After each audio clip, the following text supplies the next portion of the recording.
Bom dia a todos, bom dia a todas, bom dia para você que nos assiste pela Pop TV em Sobradinho e Porto Alegre ou nos escuta pela Cultural FM em Santa Catarina e no Rio Grande do Sul.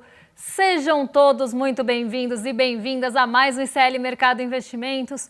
Hoje, quarta-feira, e a gente vai conversar sobre vários assuntos espinhosos aqui no programa, porque teve um levantamento divulgado, inclusive, pela BBC, que fala que o Brasil está subindo no ranking das bets. Então, o nosso faturamento ele tem uma taxa de crescimento muito grande em relação ao mercado de apostas.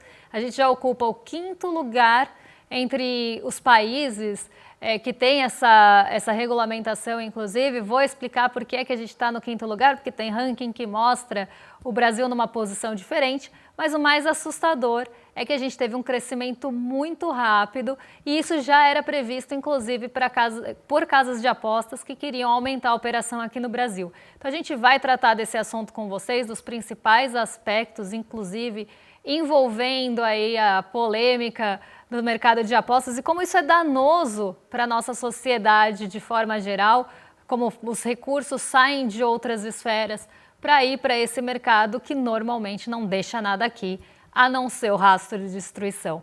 Além disso, a gente vai falar de outro tema bastante polêmico, que é ele mesmo, Javier Milei. Não é o Donald Trump, que também poderia ser, mas Javier Milei junto com Donald Trump. Então a gente vai falar sobre também uma notícia bem fresquinha que saiu nessa manhã sobre o empobrecimento dos aposentados na Argentina. E mais uma vez, os brasileiros, Tarcísio de Freitas, gestores de mercado financeiro, falando que a gente deveria importar esse modelo da Argentina em relação às aposentadorias. Então, um modelo que vem empobrecendo cada vez mais nesses últimos 2 anos os aposentados é um modelo que quer ser trazido aqui para as aposentadorias e a gente vai discutir esse ponto com vocês. Antes de tudo isso, já vamos passar pela nossa agenda. Hoje ela está curtinha também, não está tão extensa, mas vamos ver o que saiu, o que não saiu na nossa agenda, quem falou, quem não falou. Às 3 horas da manhã no Reino Unido, teve CPI núcleo, então índice de preços ao consumidor e o seu núcleo. Às 8 horas da manhã na Espanha, quem fala é o Luiz de Guindos, que participa de um encontro de ativos financeiros em Barcelona. Ainda bem que os ativos são financeiros aqui, porque senão se fossem passivos financeiros, eles iam estar na chuva. Às 9h25 na Alemanha, presidente do Banco Central Presidente do Banco Central Europeu, Christine Lagarde, discursa na cúpula de finanças e do futuro de Frankfurt. Então aqui, Christine Lagarde, presidente do Banco Central, participando também aí de um evento. Vamos seguir porque tem mais coisa no radar, tem mais eventos aí na nossa agenda. Só para vocês saberem, às 10 horas da manhã acontece, como não está aqui, o leilão do pré-sal. Então vamos ter leilão do pré-sal hoje às 10, às 11h30, daqui a pouquinho tem estoques de petróleo, gasolina, destilados, taxas de utilização das refinarias da semana até dia 17/10. Meio-dia na Alemanha, quem fala é a Cláudia Buck, ela discursa em um evento em Frankfurt também. E às 14h30, um velho conhecido nosso de agenda que aparece aí toda semana, fluxo cambial semanal aqui do Brasil. Mas não para por aí também, porque tem mais um quadro, tem decisão de política monetária hoje à noite na Coreia, então às 10 horas da noite a gente já vai conhecer a taxa de juros por lá, se teve alguma mudança ou não. Tem também reunião do Conselho Europeu na Bélgica e na China continua tendo a sessão plenária do 20º Comitê Central do Partido Comunista da China, que normalmente dura aí a semana toda. E é uma reunião bastante aguardada, porque quando ela termina, saem ali planejamentos para os próximos anos, saem diretrizes aí em relação à política econômica. Então é um evento normalmente bastante aguardado, principalmente a sua finalização e o que vai ser decidido a partir daí. Todo mundo de olho na economia e nas políticas da economia chinesa, até porque é um grande motor do mundo e todo mundo quer saber para onde vai e para onde vão também, para onde vai a China e para onde vão as decisões em relação, principalmente, à economia chinesa. Vamos falar de mercado, porque ontem a nossa bolsa ficou perto do 0 a 0, teve um comportamento bastante morno, não teve grandes condutores, Não foi um dia que a gente consegue atribuir, de certa forma, algum movimento, né, levado por um peso muito grande, ou por um indicador, ou por alguma notícia que tenha tido esse efeito. Foi um dia morno. A gente já tinha essa ideia quando a gente olhou a agenda de ontem, né? Uma agenda completamente esvaziada, que acabava jogando o peso das movimentações dos mercados globais ou aqui do nosso Brasil doméstico para cenários políticos, para possíveis falas. Então, um dia bastante ruim, né, para a gente pensar em indicadores. Mas a nossa bolsa, vamos colocar aqui para o pessoal acompanhar, teve um movimento ali de queda de 0,29, caiu 0,29 aos 144.085 pontos. O dólar deu uma leve subidinha aí para 5,39. O S&P ficou no 0 a 0, então, como eu falei, um dia bastante morno. As bolsas não conseguiram ali sair, não tiveram movimentações muito altas para cima nem para baixo, ficaram orbitando esse 0 a 0 e boa parte do dia também passaram nessa briga para sair do zero. O S&P nem conseguiu, ele ficou neutro ali, nem foi para cima nem foi para baixo. Mas, de forma geral, esse foi o humor dos mercados ontem, um humor bastante morno, sem realmente grandes condutores. O que aconteceu aí para a nossa bolsa interromper, inclusive, algumas altas que vinha tendo, né? Qual foi o movimento mais relevante para que isso acontecesse? Teve ajustes nas grandes empresas, nas empresas de grande peso, então as empresas de maior peso e liquidez, então a gente pode pensar aqui em Petrobras, Vale, as ações do setor financeiro também, de forma geral, não tiveram um bom desempenho ontem. Então isso já pesou em relação ao movimento da nossa bolsa.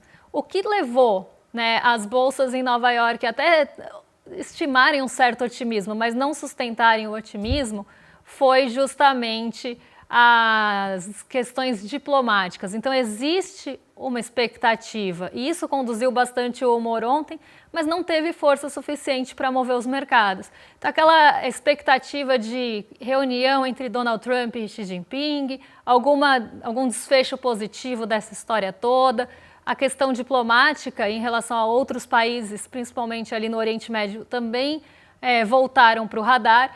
Então um dia bastante morno, como eu falei, sem notícias que fizessem os movimentos irem para um lado e para o outro. Então a bolsa acaba ficando desse jeito mais lateralizado, muito em compasso de espera pelo que vem nos próximos dias, pessoas não querendo se posicionar muito, às vezes realizando um ganho que puderam ter em momentos passados, mas nada ali muito relevante que fizesse com que o movimento fosse extraordinário, nem para um lado e nem para o outro, nem aqui, nem fora do Brasil. Então um dia bastante ali de cautela, espera e movido por expectativas em relação à definição da questão e das questões comerciais de forma geral dos Estados Unidos e da China.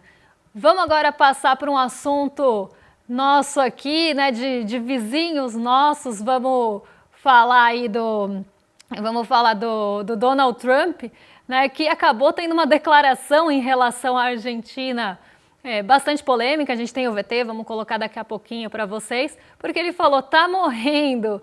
Donald Trump diz que a Argentina não tem dinheiro. E a gente já vem falando disso há algum tempo. O modelo argentino ele foi tido como exemplo por vários veículos de notícia, por vários gestores de mercado financeiro, inclusive políticos nossos aqui, utilizaram as medidas econômicas de Javier Milei como exemplo a ser seguido, modelo econômico que deveria ser importado aqui para o Brasil. E a gente está vendo agora a derrocada desse modelo. Depois dele conseguir entregar ali, né, o tal do superávit que era buscado e reduzir a inflação, tudo isso teve um custo muito grande para a Argentina, um custo social, sobretudo, muito grande. Então você empobrece os argentinos, você empobrece a população, você não consegue dar ganho real para aquela população, você toma medidas que vão sufocando, inclusive, a economia argentina e, com isso, ela acaba tendo uma inflação induzida por esse sufocamento da atividade econômica sobretudo da atividade urbana. Ao mesmo tempo, você tira poder de compra de aposentado, você tira poder de compra dos trabalhadores, o que também vai enfraquecer a inflação, porque você está enfraquecendo o poder de compra e as pessoas não conseguem comprar os itens básicos. Muitas vezes a gente vai ver declarações que eu separei daqui a pouquinho que falam justamente sobre isso. E esse é o modelo tido como sucesso, né? Você corta tudo, você leva, né, o papel do Estado como se você tivesse um Estado mínimo mesmo, foi isso que o Javier Milei tentou fazer, cortar gasto de todo tipo, tirar esse Estado, já que ele é um anarcocapitalista emo com sua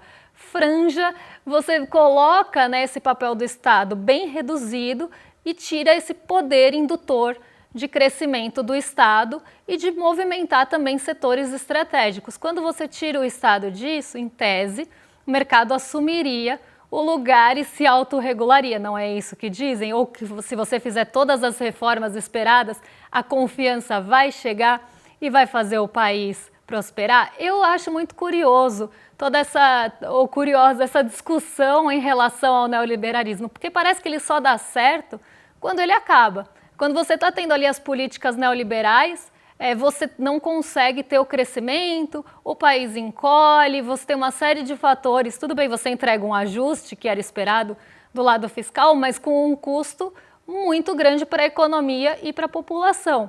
Então aí não adianta de nada, porque você não está trazendo melhora nenhuma para ninguém.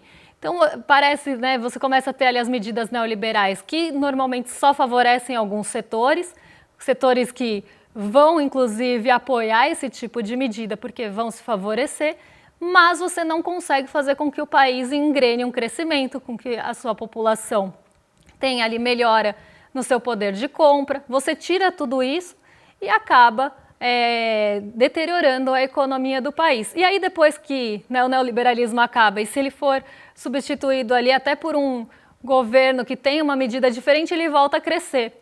E todo mundo fala, nossa, mas dá tão certo? Dá tão certo para quem? Dá tão certo para quê? Que normalmente a gente vê esse tipo de cenário e a gente pode trazer diversos exemplos.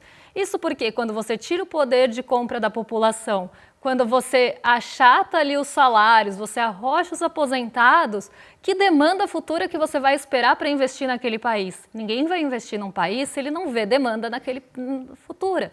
Né? Quem que vai comprar os produtos? Vou produzir para manter estoque, que é custoso e não vale a pena?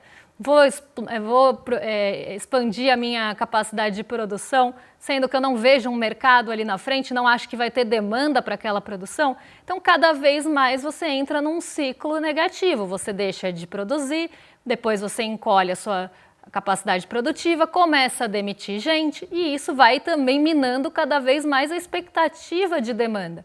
E vai gerando esse ciclo que é uma espiral negativa de expectativas. Cada vez a expectativa vai ficando menor, porque não há como crescer, né, e produzir se você não tem na outra ponta alguém que esteja ali para comprar, que tenha poder de compra para gerar essa demanda. Então você enfraquece a economia e com isso você também diminui a inflação. Mas com todo custo, é o que eu sempre brinco aqui, se você der o remédio errado para a inflação, você mata o paciente e no final das contas você não tem inflação por isso. Mas não porque você resolveu o problema, você acabou deixando o paciente tão doente que ele não consegue ali ter a inflação e no final ele morreu. Só que tem uma pessoa que acha esse modelo super interessante e gostaria de trazer aqui para o Brasil. Vamos descobrir quem é, porque a gente separou um vídeo para mostrar para vocês. E aí alguém vai ter que chegar e tomar medidas impopulares para colocar o Brasil no rumo certo. O Milei fez isso com muita propriedade na Argentina. Ele comunicou que ia tomar medidas duras na campanha, no discurso de posse, está tomando medidas duras. Se você me perguntar, seria possível cortar 5% do PIB de despesa do Estado num ano? Eu diria, é impossível. E ele fez. A consequência disso, a inflação está caindo, o fluxo de capital aumentou, ele tem um probleminha ainda com o câmbio, né, e está chegando a eleição, então ele tem uma eleição de meio de mandato lá que é um pouco complexa, né, e aí ele vai ter que pensar quando mexer com essa questão de câmbio, né, um câmbio um pouquinho mais apreciado do que devia estar, mas ele está indo bem. Está indo bem, está fazendo as reformas que são necessárias, aí está começando a querer tirar a cabeça do buraco, está começando a querer crescer, a inflação foi lá para baixo.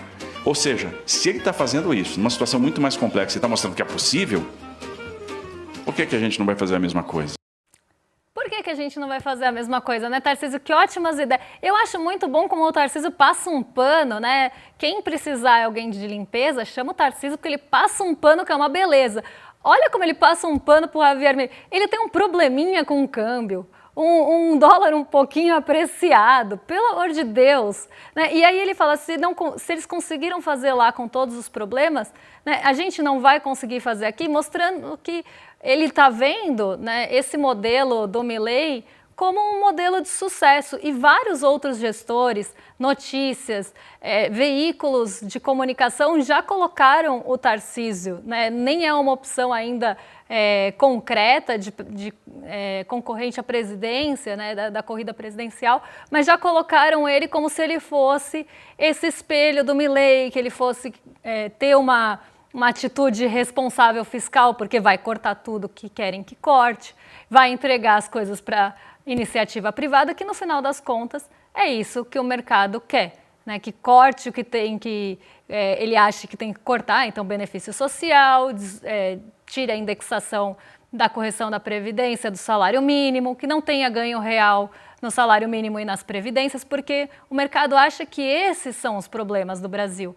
Não existem outros problemas a não ser esses que seriam resolvidos facilmente com cortes. E aí a gente tem a declaração do Donald Trump, que é o que está falando da matéria, justamente mostrando, né, como é que está a Argentina hoje depois desse modelo que é utilizado como exemplo pelo Tarcísio de Freitas, governador aqui de São Paulo. Então vamos ver o que falou o Trump e a gente já embala os dois.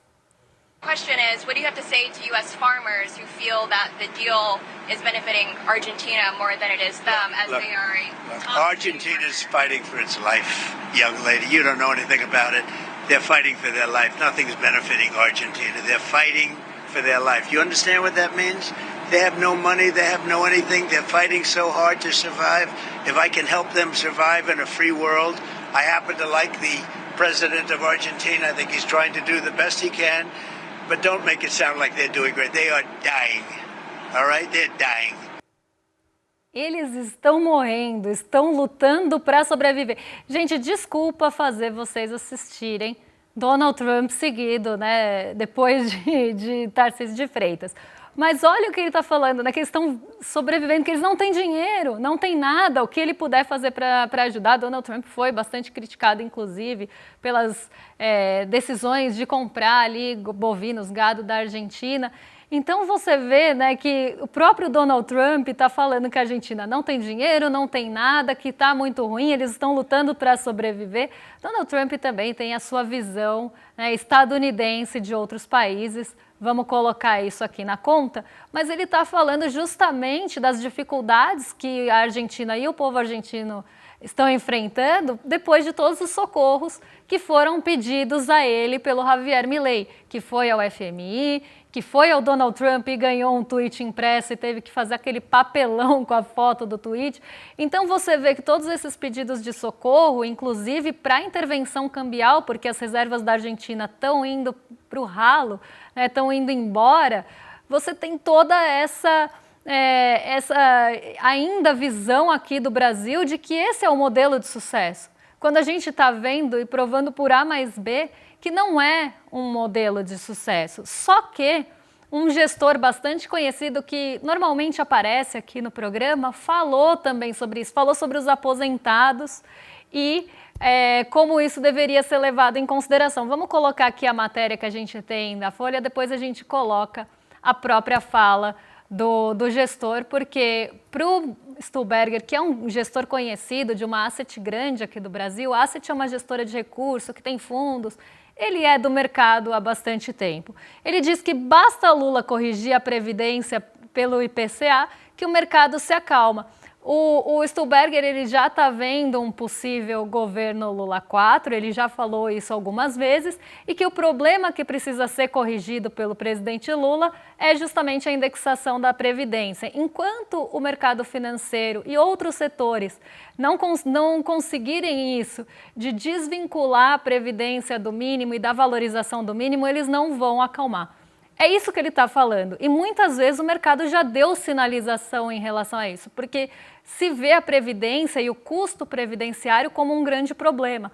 Quando você olha a Previdência dessa forma, você acaba tendo uma visão rasa da coisa, porque dinheiro que você dá para os aposentados, se você dá ganho real para os aposentados, esse dinheiro vai ser utilizado, né? Vão gastar esse dinheiro. Quando você gasta esse dinheiro, você tem efeito multiplicador também. O aposentado não guarda o dinheiro que ganha. Então você acaba tendo um efeito positivo na economia, mas eles só olham o aposentado como se ele fosse custo. E isso é uma visão limitada, inclusive, das aposentadorias. Vamos ver o que ele falou aqui direitinho, porque a gente tem exatamente a fala dele para mostrar para vocês. Vamos colocar aí na tela.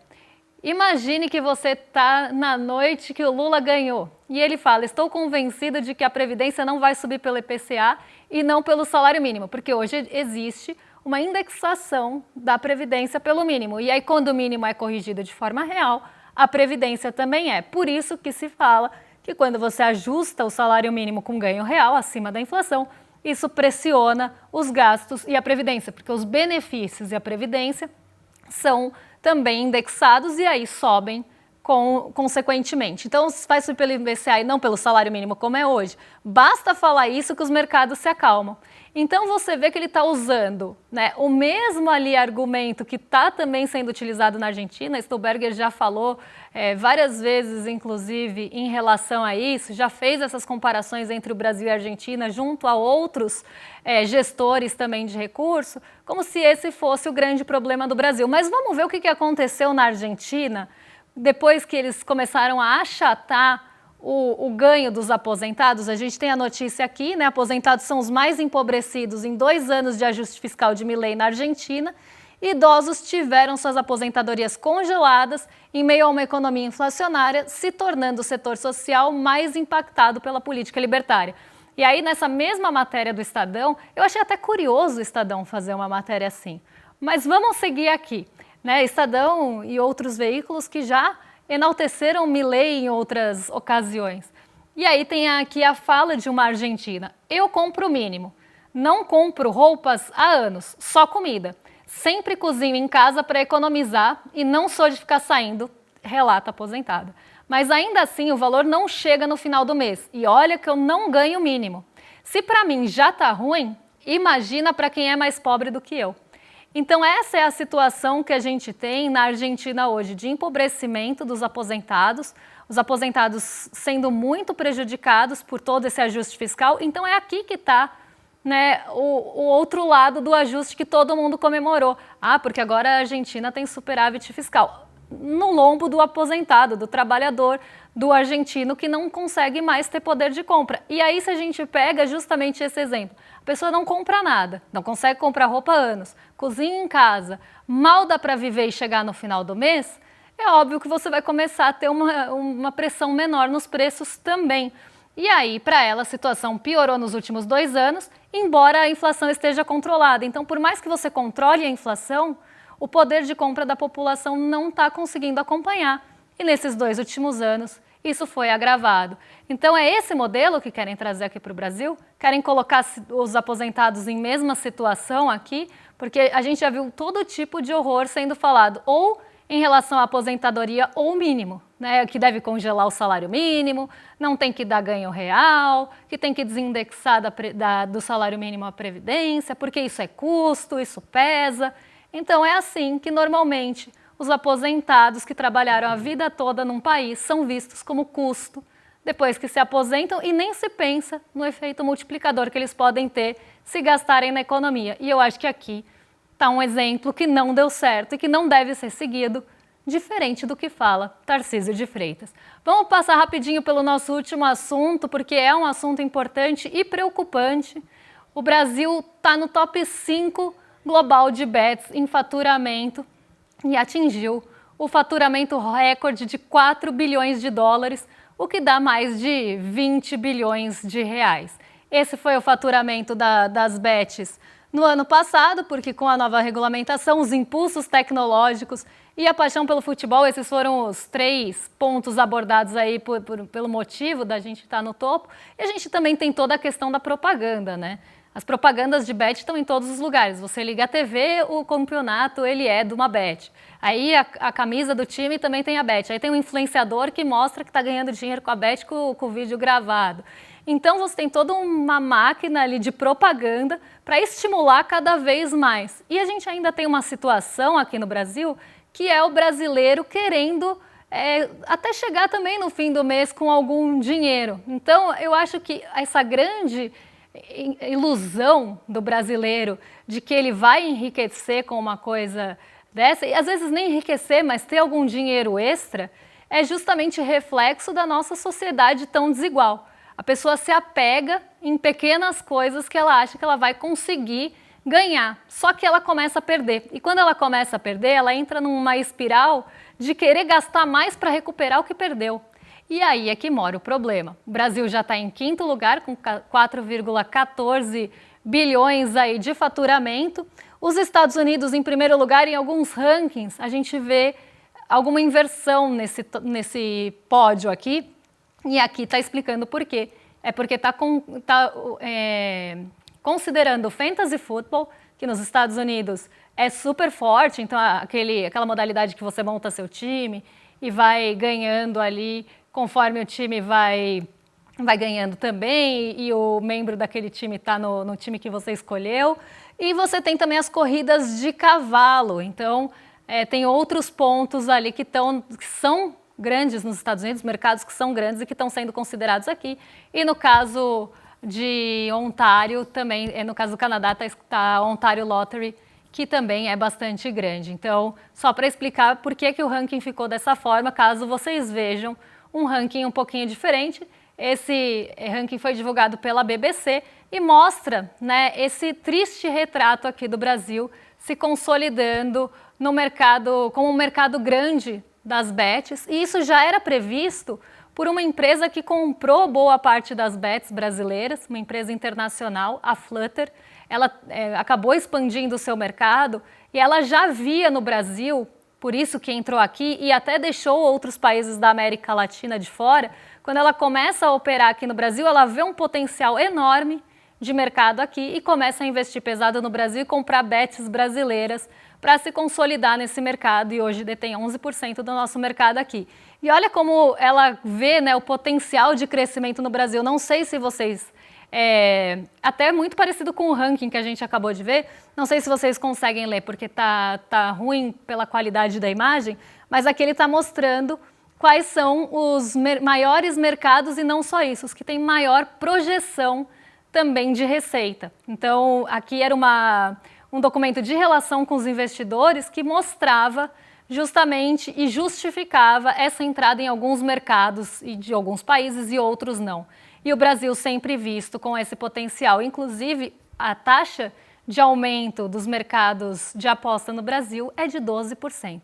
Não é pouca coisa, a gente vem crescendo num ritmo acelerado e, como eu sempre falo, boa parte desse dinheiro vai para fora, porque as bets não são brasileiras, por mais que tenha nome que pareça do Brasil, elas já foram compradas normalmente por empresas de fora, não deixa nada aqui, a tributação é pífia e, além de tudo, o dinheiro é remetido para fora, não cria emprego, não gera renda, não deixa nada de bom, a não ser a destruição e um grande custo também, se a gente for pensar, para a saúde pública por conta da ludopatia. Então, é um problema que a gente precisa olhar de frente e encarar que a gente está caminhando para um mercado cada vez maior de apostas e que isso vai gerar problema, inclusive, para o crescimento, porque as pessoas deixam de comprar algumas coisas para apostar. E já tem uma série de estudos em relação a isso, como deve afetar o varejo e outros setores também.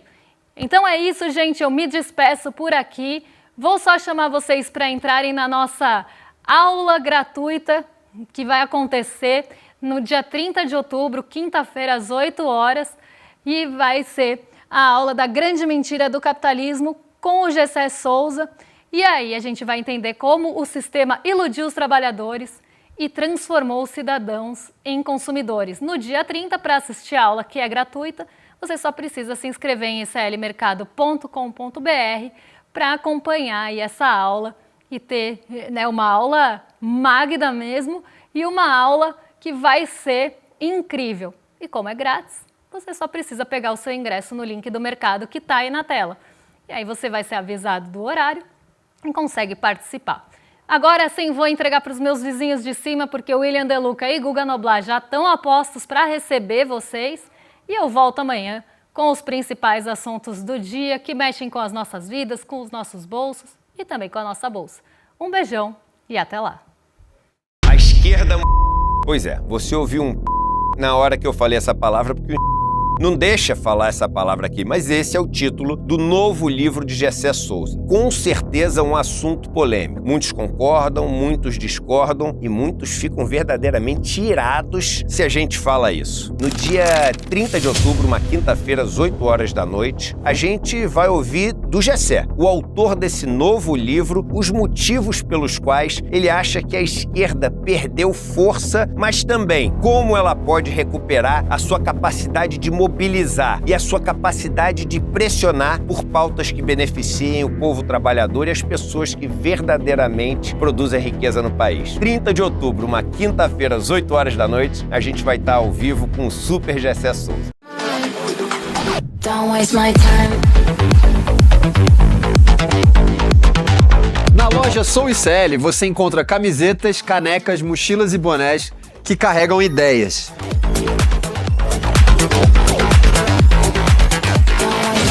Produtos com propósito para quem acredita em justiça, consciência e transformação. Vista, use, leve a luta com você. Acesse souicl.com.br e escolha o que representa você. ICL, souicl.com.br, tá tudo lá.